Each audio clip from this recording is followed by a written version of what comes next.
Good morning. In this session, we shall be discussing the essay Feminisms. This essay provides an overview of the major developments in feminist theory. It also discusses the major contributions by important figures who have substantially changed the directions taken by feminist theory. It also looks at the foundational concepts and beliefs, which are like the building blocks of feminist theory. The author wants us to notice that the title of the essay is not feminism, but feminisms in the plural. And she argues that one has to speak of a feminism in the plural in order to avoid the wrong notion that feminism is one single unitary theoretical model. If we look historically at the developments within feminism, we see that there has not only been growth and expansion, there has also been a continuous effort to bring in differences, to bring in the experiences of women in very different locations, and to move away from the idea of woman within quotes towards the idea of women who are different, whose lives are very different, and whose socio-cultural, political contexts are also very different. So I think the suggestion is well taken that we have to look at feminism as an umbrella term, which actually has within its fold very different kinds of approaches to the basic foundational beliefs which are women centric. The author begins by referring to the epoch making work of the French writer and feminist critic Simone de Beauvoir, known for her book The Second Sex, which is considered as a canonical, as a very central text of feminism. The author argues that Simone de Beauvoir occupies a position um, exactly at the end of the first wave of feminism and probably the beginning of the second wave of feminism. Students of feminist theory are familiar with how we um, divide the growth of feminism into three phases, which are also known as the three waves of feminism. The first wave of feminism, beginning around the 1830s, was a movement for equality and especially for political and civil rights by women in England and USA and then in many of the European countries. I'm not going into the historical factors which led to the first wave feminism.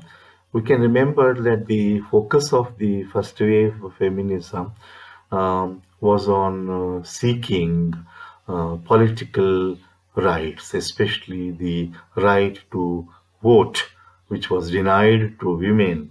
In fact, many of the European nations gave the right to vote to women only in the early decades of the 20th century, especially after a long struggle by women who were known as the suffragette or the suffragists. Suffrage refers to the right to vote. And therefore, the whole movement came to be called the suffragist movement. in the first wave, but it also addressed other questions like the legal right to own property. And then there was also one large section of working class women who were demanding other things like a reduction in the working hours, and then the improvement in the wages which were paid, and equality in the wages, I mean, between the male workers and the female workers. Um, uh, it's a very interesting and exciting history of women mainly being led by the educated upper class women, but also addressing questions of freedom and equality. The author of this essay describes this tendency in feminism as equality feminism. She says that equality feminism limits itself to the demand for equality in terms of political status, in terms of the economic and the legal status of women. The argument is that these are the features of a modern society where you have a political system and an economic system and also a legal system. Now, unfortunately, because of male domination from times immemorial, no equality has been given to women in these three systems of society.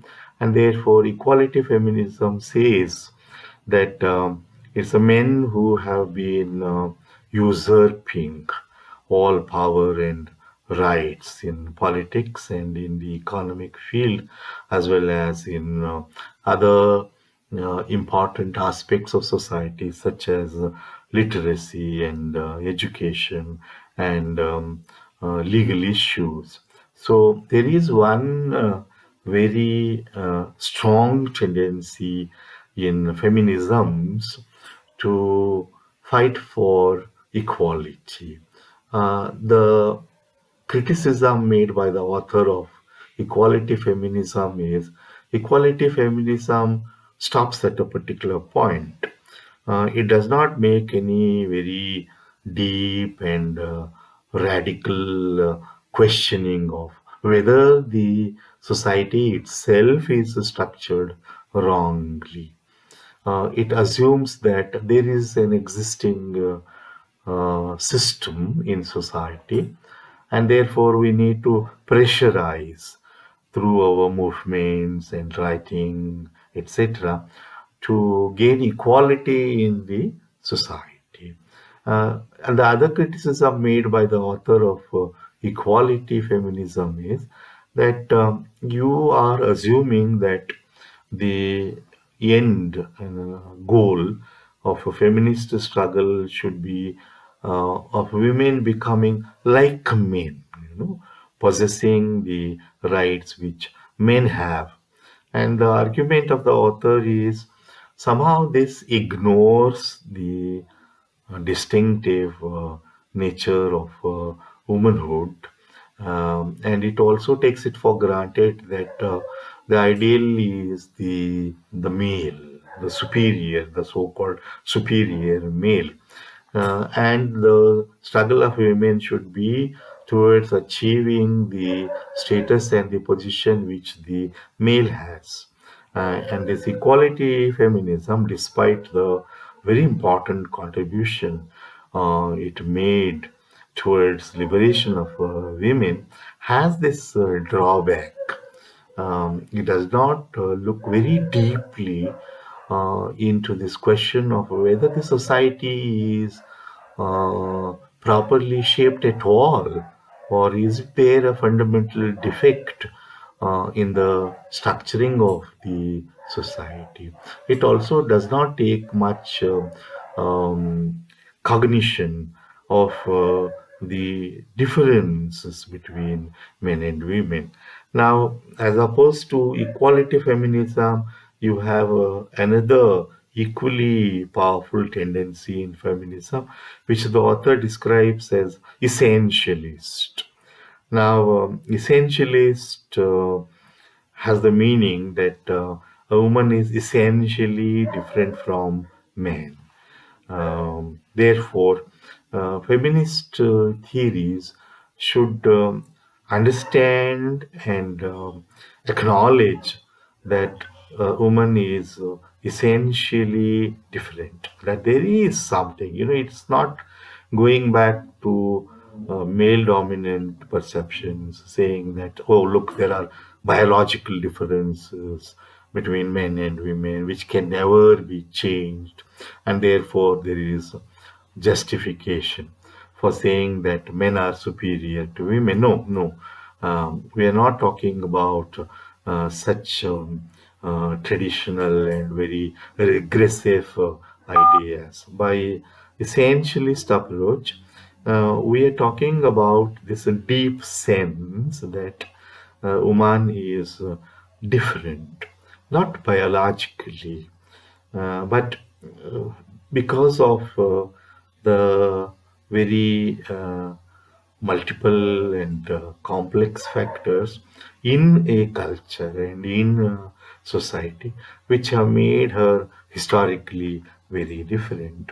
So the author has some reservations about so-called essentialist feminism, but she feels that this is also a trajectory, a very powerful tendency in feminist theories to focus on the differences between women and men from various perspectives.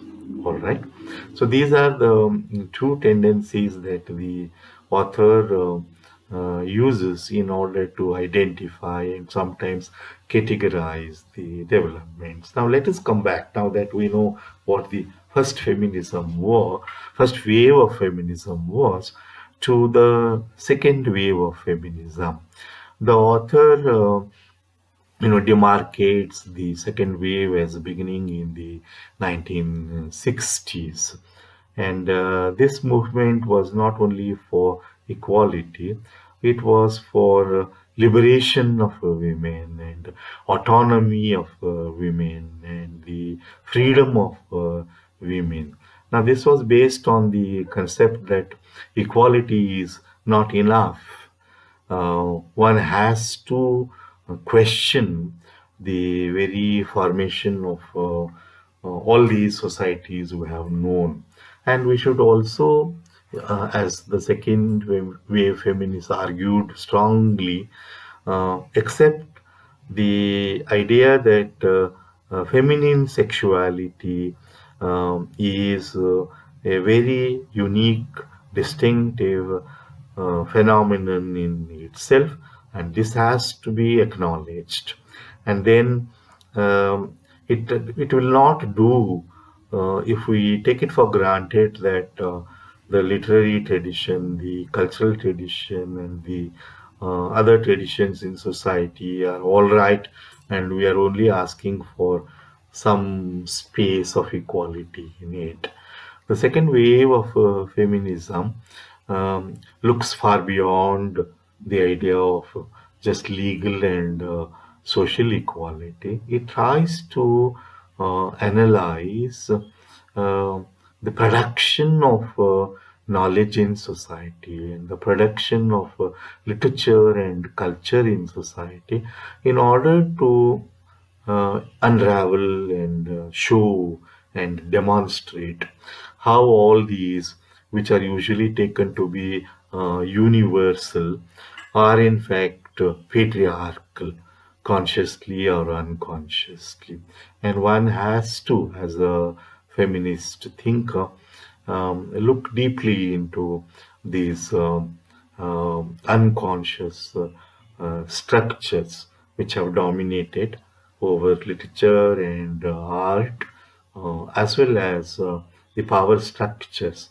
The more important question, um, which enters into the debates during the second wave, is of the whole of gender issue being an issue of the power structure in a society. When we're discussing it, of course, we'll be referring to the important work Sexual Politics by Kate Millett. And the author, of course, devotes some space to the discussion of this text, which also was epoch making in certain ways. Now, as Kate Millett describes it in her book, um, power structure does not refer only to the superficial political power structure. It goes deeper, and the term refers to the fact that gender disparity and these gender distinctions are not just theoretical. They are there in a society in order to support an unequal power structure. The attempt of patriarchy is to control all the strata of society and all the levels of society, political, economic, and cultural, in such a way that woman is made underprivileged, she is made dependent, and her attempts to resist and protest against this inequality are also suppressed. The whole question is about the overall subjugation of women, and this happens because a patriarchal society uses literature and culture and religion, etc., in order to reinforce, strengthen, and support this inequality. And that should be described as power structure. And this is what happens in the second wave of feminism. If we come back to the author's attempt to locate Simone de Beauvoir and her important work, The Second Sex, in with reference to the waves and the stages, she says that it occupies a position, a particular period between the two phases. In a way, it looks forward to the emergence of the second wave of feminism also. Now, the classic statement of Simone de Beauvoir was that a woman is not born a woman, but rather becomes a woman.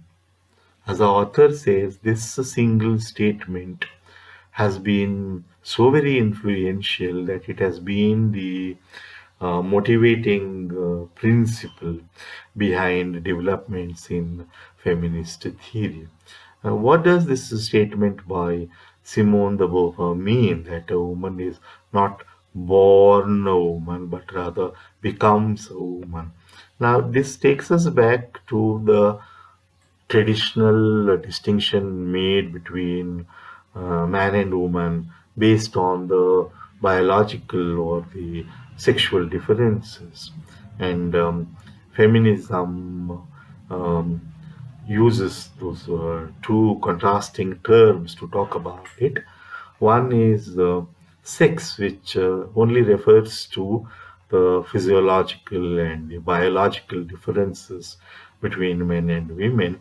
The other is gender, and gender is a larger term and category, which is about the differences which are built around these so-called biological differences. These are Gender is a cultural construct, and all aspects of culture, including religion, they go on to create these gender notions, gender stereotypes, gender bias, and prejudices.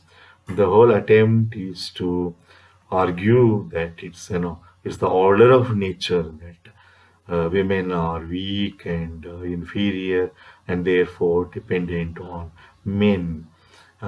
So the statement made by Simone de Beauvoir cuts at the very basis of such arguments, which justify the inequality between men and women. She says that a woman is not born a woman in the sense that these biological and physiological differences are not as important as they are made out to be, nor are they determining factors. The real determining factors are the attitudes which exist in society, in the family, and in the larger society. And these are the ones which create the image of the woman. And these are the things which ascribe a role to woman, and this is what she is and what she should be and what she should be doing. And Simone de Beauvoir says very clearly that we have to look at these aspects of society in order to understand why the woman has become the other of man. So, apart from examining religions, especially the Christian religion, she is familiar with, and then the literary tradition, where she talks about some of the very prominent and very influential male writers, and also into the whole gamut of things like education and workplace and employment, etc. Simone de Beauvoir is able to demonstrate that in all these, um, there is an attempt by patriarchy to, uh, push the woman to a position of inferiority and dependence. And feminism should aim at understanding these underlying aspects.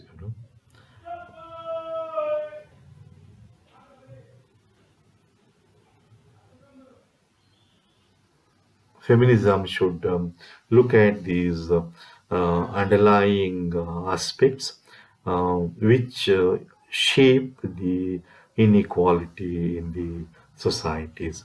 The other argument of Simone de Beauvoir was that what we think of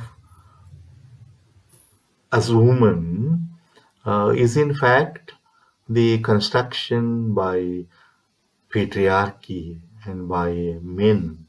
And she has a long chapter discussing woman as the other constructed by men. She, of course, uses existential philosophy to which she subscribed, and she says that there is this process of, creating my identity, for example, by creating the other and distinguishing myself and my identity from what the other is. Therefore, when I talk about the other, I'm not really objectively talking about what the other is. The other is the image that I have created in order to uh, clarify to myself, to others, look, this is my identity and this is what I am. I create the other. And Simone de Beauvoir's argument is this is what has happened in the traditions that we know, that throughout men have tried to create the woman as the other of man. Therefore, the consequence has been that the real identity, the autonomy of the woman as woman, has never been understood or recognized. And it's almost like, women being trapped into the images created by men. This is one important contribution made by Simone de Beauvoir, as discussed by the author. But there is also another point that Simone de Beauvoir makes in her book, again by drawing from existentialism. Existentialism of a particular kind argued that you are condemned to be free. You can't go on saying that, look, my inferiority and my dependent position is because of this and this and this, normally pointing out at something outside of you. Existentialism of a certain kind, formulated by Jean-Paul Sartre, argued that you are free, you make yourself uh, through your choices by creating your actions, known as praxis, and then by making your choices. And you're free. In fact, you are not free in another sense. You are not free to blame it on the others. And if you do that, it is bad faith, it is dishonesty. The argument is you can create yourself by using your freedom. And therefore, the argument towards which the book moves, the second sex moves, is to propose that despite all these very limiting and constricting, constraining factors in society and culture, a woman should assert herself and, in a way, create herself, not as a man has created, as the other, but as an autonomous, an independent individual. These are some of the contributions that Simone de Beauvoir made. She also opened out two areas for feminism. One is revisiting the influential works of literature created by male authors and trying to uh, reread them from a woman centric point of view. And this rereading leads to the discovery that even when these writers are talking about a more liberal attitude towards men and women, and even when in their fiction they are creating women who take independent decisions and who maybe resist the forces of society. And yet, these writers, despite all this, they are at least subconsciously or unconsciously, you know, um, asserting certain male dominant perceptions of women, and these have to be revealed.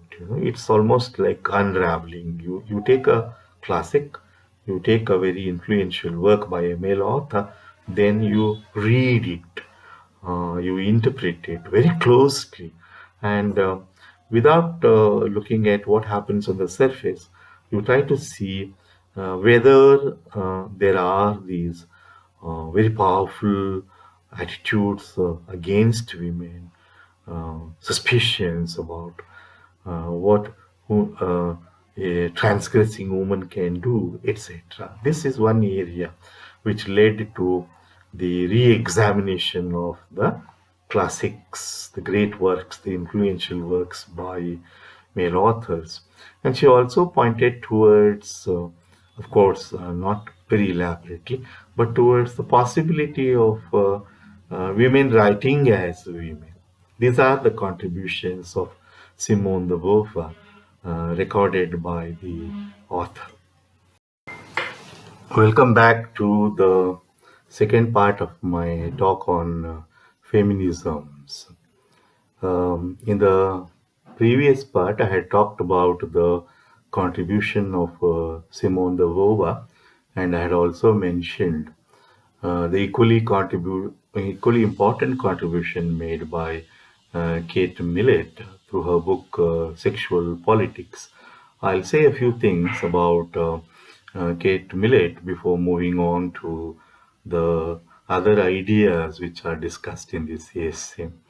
Now, I explained to you that the work sexual politics operates within the framework of what power is in society, especially in modern societies. And the title of the book, Sexual Politics, uses the word politics with a very different meaning that we generally ascribe to the term. Politics here refers to the organization of power in society. We are not talking about electoral politics, etc. We are talking about the way in which power is organized hierarchically, with power being available to some and not being available to many. The way in which this is organized and the forces behind this organization of power are described as politics very correctly by Kate Millett. So it's not just a question of women being ill-treated or not being given legal equality. We are looking at something more drastic and something more which has in it, some kind of an indifference and cruelty, etc., which are exposed by Kate Millett. What she does is to argue that gender differences are used, or let us say exploited by patriarchy in order to support its own domination. Throughout history, we can see how these differences, physiological differences, which are in a way natural, but they are not so very important that they should shape and determine what a man should be or what a woman should be. But what does patriarchy do? It takes these biological differences in order to continuously argue that therefore men are superior to women, and therefore women should accept and reconcile themselves to a status of weakness, inequality, and dependence. This exactly is the very root of the unequal sharing of power in society. Like Simone de Beauvoir, she also looks into a large number of areas, even outside literature, in order to find evidences of this happening in the patriarchal societies. One important section of this book deals with the very influential male authors like D.H. Lawrence and others.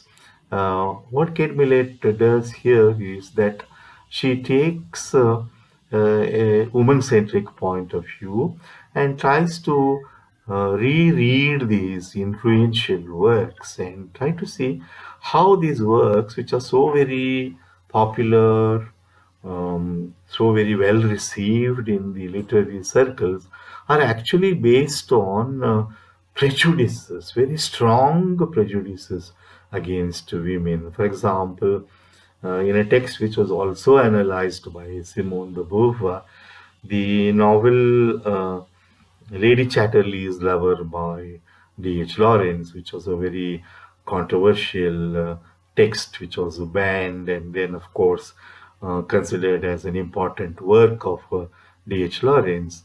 And what these two feminist critics find is that Lawrence uses his fiction in order to literally create the worship of the phallus and the worship of male sexuality.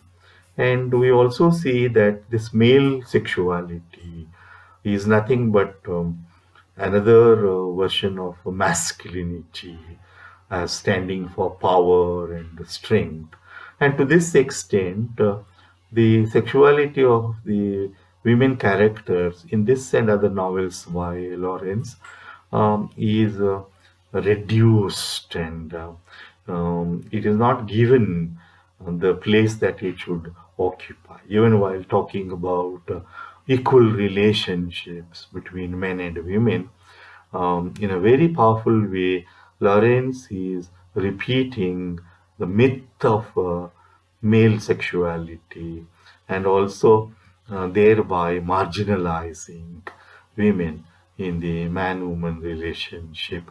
Another point made by critics other than Kate Millett is uh, even in novels which on the surface seem to be showing us women characters who trespass, who protest and resist and they don't follow the norms of the society. One peculiar quality of such novels is that ultimately they are punished. One example taken up by the feminist critics is the great work Anna Karenina. In this novel, Anna, who is married to Karenin, a bureaucrat, finds that her life with him is unhappy, and she falls in love with Vronsky and enters into a relationship with him. Throughout the novel, you feel that Tolstoy is celebrating the courage of the heroine, Anna Karenina, and trying to bring before us this majestic, attractive figure of Anna. But at the end of the novel, Leo Tolstoy seems to punish her by pushing her to suicide. Of course, the readers may feel that the society at that time would not have permitted uh, a woman like Anna to enter into an extramarital relationship, etc., etc. But the women critics feel that somewhere there is this unconscious attitude in Tolstoy which makes him punish the woman. The same is true of the other novel, Madame Bovary, by the French author Flaubert, mentioned by both these women critics. What happens to Madame Bovary is that she's also punished and pushed to suicide. So this is the way in which the women critics like Kate Millett re-examine the canonical important texts of the tradition to find out and to discover these attitudes which are so strongly ingrained even in the so-called liberal thinking male writers. Um, this also leads to the use of psychoanalysis by the women critics in the reading not only of literary texts but also in examining the attitudes in society, because many of them are not conscious attitudes, they work at the unconscious level. But as the author points out very correctly, though feminist critics make use of psychoanalysis, they have very justified and correct doubts about Freudian psychoanalysis. It's as though Freud himself did not understand the psyche of women. I'm not going into too many details here, but the author focuses on how Sigmund Freud believed that woman was constantly to suffer from lack or absence because she does not possess a phallus. He doesn't look at uh, the psychological development of a woman as independent, autonomous. It's always seen as woman being not a man, and woman thereby, you know, going through psychological deficiencies and not being able to find her freedom. This the feminist critics ascribe to the male dominant views which are there in Freud, despite he's talking about every consciousness being both male and female later in his work. Feminist critics like Kate Millett and others, they make use of psychoanalysis to look at how anti-woman prejudiced ideas operate even at the level of the unconscious. And they are also very dominant, and they also control the power politics in society. The last of the women critics who made a very, very important contribution, I'll be discussing with reference to the essay, um, is the author of the famous book, um, A Literature of Their Own, and then an equally important book um, where she talks about feminism in wilderness. She is the one who gave us two very important concepts. One is the idea of gynocriticism. What does gynocriticism mean? Well, it goes back to the basic approaches in the study of literature. The argument is that it is taken for granted that all readers are gender neutral readers. It does not matter whether it is a man reading a literary text or a woman reading a literary text, as though when they are in the process of reading a text, they keep aside their gender roles and they become so called universal readers, gender neutral readers. Now, Ellen Showalter, the critic we are talking about, she dismisses this as an error. There is no possibility of a reader reading a text as a gender neutral person. In fact, this should not be encouraged because woman uh, is both a creator of literature and also a consumer, a reader of literature. And when a woman reads a text as a woman, that's important. Not reading it from, the available male structures, but reading it as a woman with reference to her own sense of being a woman, her reading will be very different. In fact, some critics say that this reading of a text by woman as a woman is against the grain, against the grain.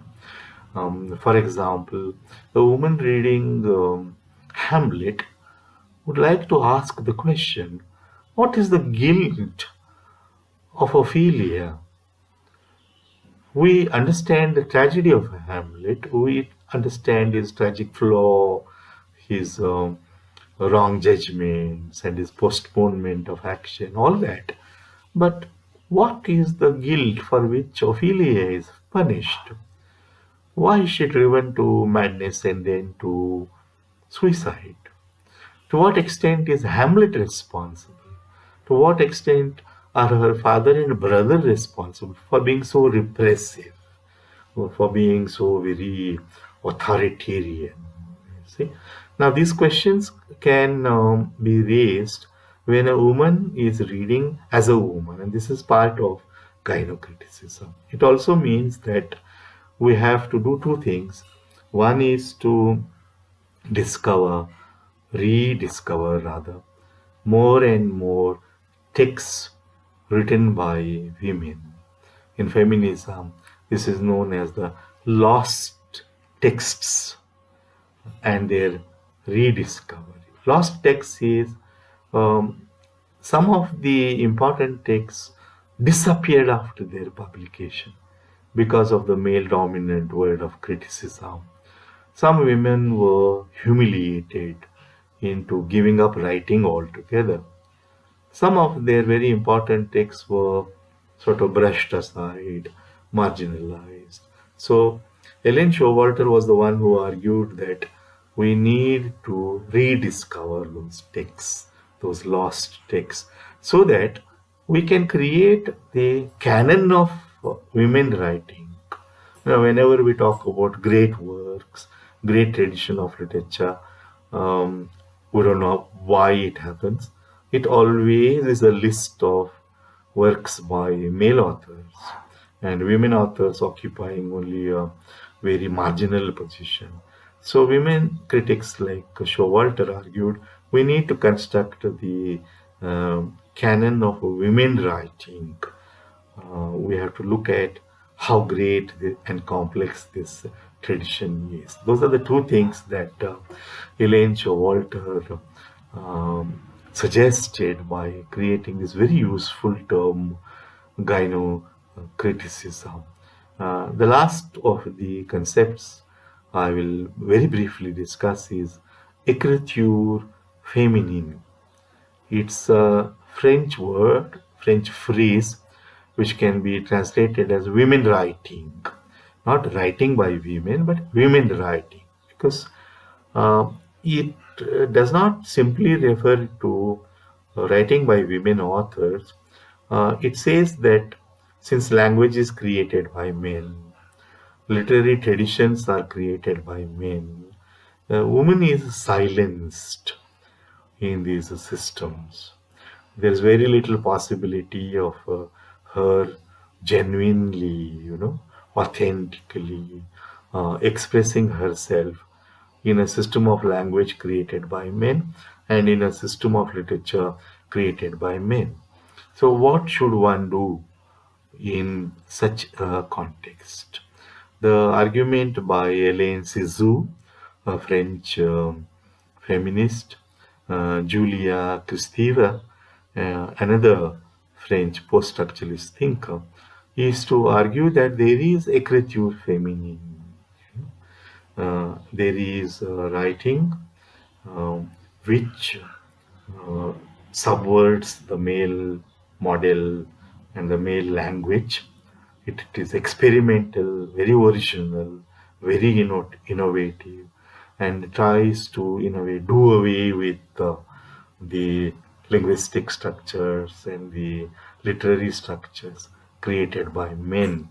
Um, does it mean that once again this term is creating the same old, you know, uh, binary between male and female? No.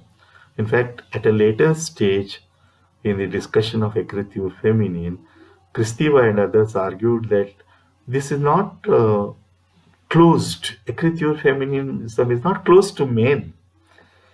Male authors, if they can be honest to the woman in themselves, the feminine in themselves, they can also create écriture féminine. And the examples usually given of male authors who also wrote, you know, women writing are those of James Joyce, the author of Ulysses, sometimes Henry James, the American novelist. So, écriture féminine does not try to create a ghetto, a separate category. It tries to argue that there is something, a woman authentically would want a different system of language to express herself. She cannot be silenced in the linguistic and the literary traditions. This is also discussed by Tolan in the essay we are dealing with. There are many other interesting concepts discussed by the author Tolan. I hope you will familiarize yourselves with those discussions too.